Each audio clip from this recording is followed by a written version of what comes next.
নমস্কাৰ বন্ধু বান্ধৱীসকল, মোৰ চেনেলটোলৈ আপোনালোকক পুনৰ স্বাগতম জনাইছোঁ। এইকেইদিন কণ্টিনিউ বতৰটো ডাৱৰীয়া হৈ আছে, বৰষুণো দি আছে, ঠাণ্ডাও পৰি গৈছে। আহক আজি মিনি ব্লগটিলৈ আপোনালোকক স্বাগতম জনাইছোঁ। এয়াৰ ফ্ৰায়াৰটো বহুত দিনৰ পৰা ব্যৱহাৰ কৰা নাছিলোঁ, আজি চাফা কৰি উলিয়ালোঁ।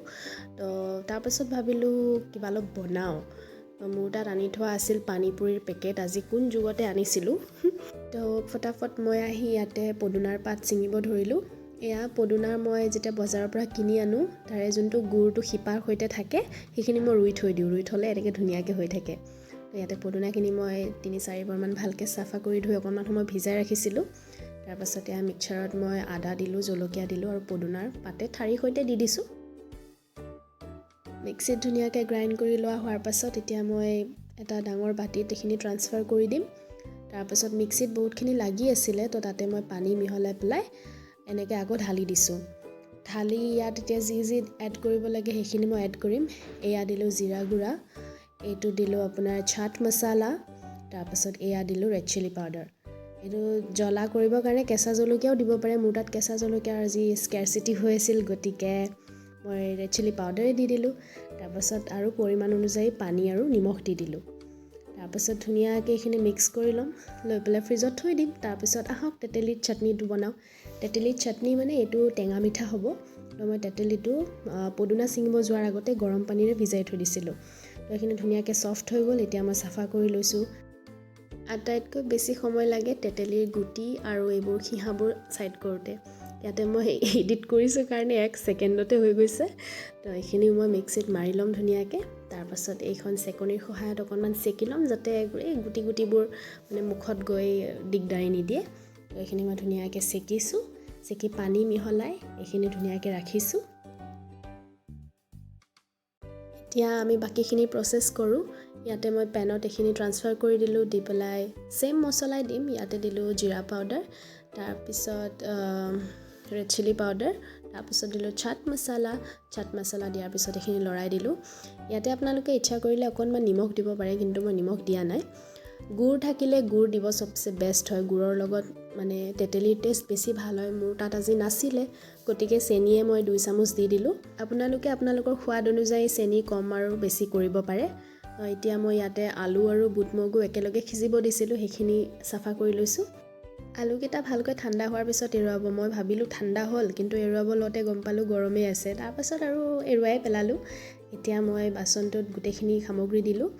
আলু, বুট মগু, পিঁয়াজ, নিমখ, তাৰপাছত ইয়াতে মছলা দিম ৰেড চিলি পাউডাৰ, চাট মছলা, জিৰা গুড়া আৰু যোনটো অকণমান আগতে মই বনাইছিলোঁ তেতেলীৰ চাটনি, মই সেইটো চাটনি অকণমান গোটাকৈ বনাইছোঁ।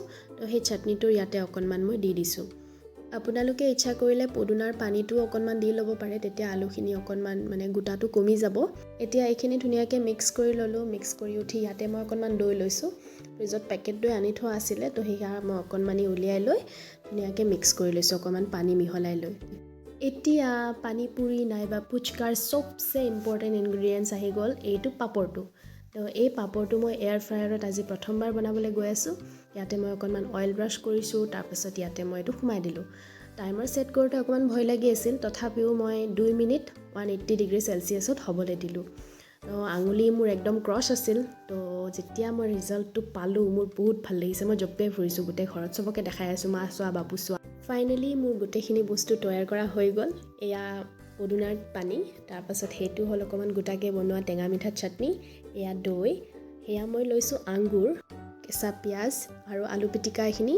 তাৰপাছত এয়া আমাৰ হিৰো ইনগ্ৰিডিয়েণ্টছ আহি গৈছে ফুচকা। আপোনালোকে ফুচকাত আঙুৰ ট্ৰাই কৰি পোৱা নাই যদি ট্ৰাই কৰি চাবচোন, বহুত ভাল লাগিছে, বেদনাতকৈ বেছি ভাল লাগিছে।